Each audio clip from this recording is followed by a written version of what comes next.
सुप्रभात साथियों, गणतंत्र दिवस की हार्दिक शुभकामना। विश्व के सर्वप्रथम गणतंत्र प्रदेश बिहार से मैं राहुल चौधरी, बिहार के भी उस भूभाग से जो संपूर्ण विश्व में एक अलग पहचान रखती है। मैं जगत जननी जानकी की जन्मभूमि सीतामढ़ी से आप सभी देशवासियों को गणतंत्र दिवस की हार्दिक शुभकामना देता हूं। गणतंत्र दिवस यानी वह दिवस जब से जनता का जनता द्वारा जनता के लिए शासन अधिकृत हो गया, उस राष्ट्र की ओर से गणतंत्र दिवस की शुभकामना, जिसका संविधान दुनिया का सबसे बड़ा लिखित संविधान है।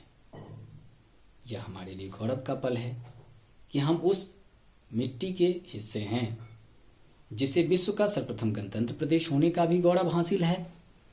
विश्व के सबसे बड़े गणतंत्र लिखित गणतंत्र का गौरव भी हासिल है, जहां अखंडता में एकता, अनेकता में एकता जिसकी पहचान है, जिसकी तुलना विश्व के किसी भी देश से नहीं की जा सकती, जो भले संविधान की धर्मनिरपेक्षता तो मैं नहीं जानता, संविधान में प्रयोग किए गए उस धर्मनिरपेक्ष शब्द की महत्ता तो मैं नहीं जानता, लेकिन संस्कृति की उस धर्मनिरपेक्षता को मैं जानता हूं जो हमारी मिट्टी का गौरव है। यह अलग बात है कि हम धर्मनिरपेक्षता शब्द को बड़े अलग अलग तरीके से परिभाषित करते हैं,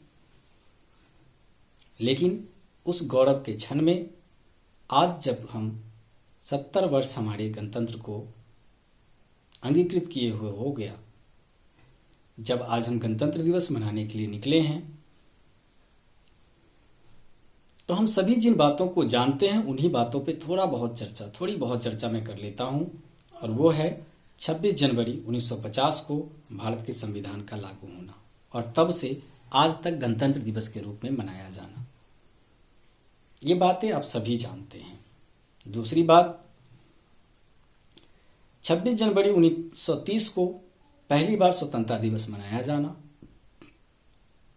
या इस बात के लिए निर्णय कर लेना दिसंबर 1929 में लाहौर अधिवेशन के दौरान इस बात को तय कर लेना कि 26 जनवरी 1930 से हम स्वतंत्रता दिवस मनाएंगे या उसके बाद अगले 18 वर्षों तक पूर्ण स्वराज दिवस मनाया जाना। ये सारी बातें हमें यह एहसास दिलाती हैं कि हमारा गणतंत्र कोई साधारण गणतंत्र नहीं है। दूसरे देश की तुलना में हमारी स्वतंत्रता थोड़ी अलग है, क्योंकि हमने स्वतंत्रता की कीमत को जहां बहुत बड़ी कुर्बानी देकर चुकाई है, वहीं हमने इस स्वतंत्रता को पाने में कभी भी अपनी संस्कृति को नहीं गंवाया है। संस्कृति गंवाकर हमने यह स्वतंत्रता नहीं पाई। यह गणतंत्र किसी संस्कृति की हत्या करके नहीं लाया गया है। इसलिए भी हमारा गणतंत्र दिवस बहुत ही महत्वपूर्ण है और हम उन गौरवशाली लोगों में से हैं जिसको इतने महान राष्ट्र के इतने महान पर्व में सम्मिलित होने का अवसर मिलता है। हम देश के अलग अलग कोने से जब 26 जनवरी के दिन गणतंत्र दिवस की परेड में सम्मिलित होते हैं, तो हमारे हृदय की उद्घोषणा यह कहती है कि हम औरों से विशेष हैं, और वह विशेषता हमें खींच कर ले आती है गणतंत्र दिवस मनाने के लिए। हम यह एहसास दिलाने के लिए कि हम सामान्य नहीं हैं और उस गौरवशाली गणतंत्र का हिस्सा बनने का जो हमें सौभाग्य मिला है, इसके लिए हम ईश्वर का शुक्रिया अदा भी करते हैं। यह सत्य है कि वर्तमान में आज गणतंत्र की परिभाषा जो है वह किताबों तक सीमित रह गई है। हम जनता का जनता द्वारा तो याद रखते हैं, लेकिन जनता के लिए शासन भूल जाते हैं। लोकतंत्र की खूबियां और खामियां दोनों ही इसकी सुंदरता का कारण है। लोकतंत्र की खूबियां जहां हमें बहुत सारा अधिकार देती हैं, हम उससे तो बहुत प्रसन्न होते हैं, लेकिन लोकतंत्र की खामियां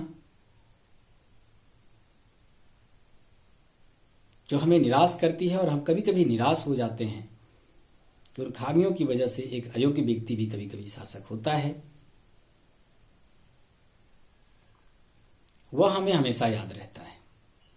तो साथियों, जितनी भी अच्छी चीजें हैं दुनिया में, उसकी कुछ खूबियां हैं और उसकी कुछ खामियां भी हैं।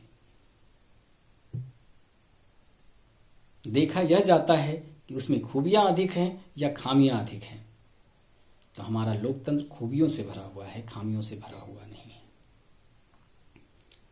लोकतंत्र की कुछ कमजोर कड़ियों का हम जब दुरुपयोग करते हैं तो खामियां ज्यादा दिखाई देती है, और उसी में से एक जो सहूलियत हमें दी गई, जिस प्रकार से बंदूक और बारूद किसी रक्षा के उद्देश्य से, राष्ट्र की रक्षा के उद्देश्य से बनाया गया, लेकिन उसका दुरुपयोग कुछ लोगों ने किया और वो आतंक के रास्ते पर चल पड़े। ठीक उसी प्रकार से अभिव्यक्ति की आजादी हमारी सुविधाओं के लिए दिया गया कि भारत का हर नागरिक अपने मन की अभिव्यक्ति को स्पष्ट कर सके, लेकिन जब हम उसी का दुरुपयोग कर संवैधानिक पदों की गरिमा का हनन करते हैं तो वह हमारे लिए घातक हो जाता है।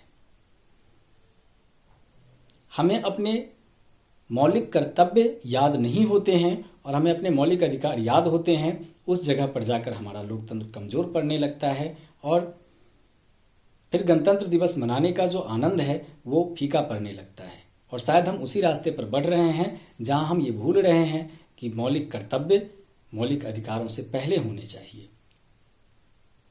तो आइए इस गणतंत्र दिवस पर हम यह तय करें कि हम अपने मौलिक अधिकारों के लिए नहीं, हम अपने मौलिक कर्तव्यों के लिए संघर्ष करेंगे। और जब हम अपने मौलिक कर्तव्यों के लिए संघर्ष करेंगे तो ये मेरा व्यक्तिगत मत है कि अधिकार कर्तव्य के अधीन होता है। जो व्यक्ति जितना कर्तव्य करता है स्वतः ही उसको उतने अधिकार मिल जाते हैं। और यह बात हमारे परिवार से लागू हो जाती है। जब हम अपने परिवार में अपने कर्तव्यों का पालन करने लगते हैं तो हमारे अधिकार स्वतः ही हमारे पास आने लगते हैं। यह किसी संविधान में नहीं लिखा हुआ है, लेकिन यह एक चिरंतन सत्य है कि जो व्यक्ति कर्तव्यों का पालन करेगा, अधिकार उसके हिस्से स्वयं ही चले आएंगे। इसलिए इस गणतंत्र आइए हम यह संकल्प लें कि हम अपने मौलिक कर्तव्यों को याद रखेंगे। संविधान ने जो हमारे लिए मौलिक कर्तव्य बनाए हैं, हम उसका पालन करेंगे। हम संवैधानिक पदों की गरिमा का ध्यान रखेंगे। राजनीतिक पूर्वाग्रह से ग्रसित होकर कोई कार्य नहीं करेंगे। मानवतावाद का त्याग नहीं करेंगे, अपनी संस्कृति का त्याग नहीं करेंगे, अपनी नैतिकता का त्याग नहीं करेंगे और इस गणतंत्र की खूबसूरती को जब तक जीवित रहेंगे तब तक बनाकर रखेंगे। हम सभी जानते हैं कि पिछले 70 वर्षों में हमारे संविधान में 103 संशोधन करने पड़े हैं और इसमें कोई आश्चर्य की बात नहीं, इसमें कोई दुख का बोध नहीं होता है। एक मकान जब बनकर तैयार होता है तो वह उस पृष्ठभूमि पर तैयार होता है जैसी वहां की मिट्टी उस समय होती है। बाद में जैसे जैसे सड़कों की ऊंचाई बढ़ती जाती है, मकान की ऊंचाई बढ़ा लेना ही समझदारी होता है। ठीक उसी प्रकार से आज से 70 वर्ष पहले हमारा संविधान उस समय के परिप्रेक्ष्य में बनाया गया था और यह दुनिया का सबसे खूबसूरत और सबसे बेहतरीन संविधान था, सबसे बड़ा संविधान था। 2 वर्ष 11 माह और 18 दिनों की तपस्या का फल था, जिसको देश के एक से एक विद्वानों ने, बुद्धिजीवियों ने, हमारे पूर्वजों ने अपनी पूरी विद्वता का इस्तेमाल कर बनाया था और उसी के परिणाम स्वरूप आज हम देश में सुरक्षित हैं। तो मुझे नहीं लगता कि उस समय हमारे संविधान में कोई खामी थी। फिर भी मुझे यह भी नहीं लगता कि संविधान में संशोधन किया जाना गलत है, क्योंकि समय के साथ स्वयं को अप टू डेट रखना बहुत जरूरी होता है। प्रतिस्पर्धी बने रहने के लिए स्वयं को हमेशा विकसित करते रहने की आवश्यकता पड़ती है। जिस प्रकार से शुरुआती दौर में हमारा मोबाइल फोन बड़ा ही साधारण हुआ करता था और आज वह 4G की स्थिति में आ गया है, ठीक वैसे ही उस समय हमारा संविधान उन परिस्थितियों के अनुरूप था। आज का हमारा संविधान आज की परिस्थितियों के अनुरूप है और समय समय पर इस पर होने वाले सभी संशोधन जायज हैं, वास्तविक हैं और समय की मांग के अनुसार हैं। अगर हम समय समय पर स्वयं को अपग्रेड करते नहीं चलेंगे तो यह संभव है कि आने वाले समय में हम स्वयं को विश्व प्रतिस्पर्धा में बनाए नहीं रख सकेंगे।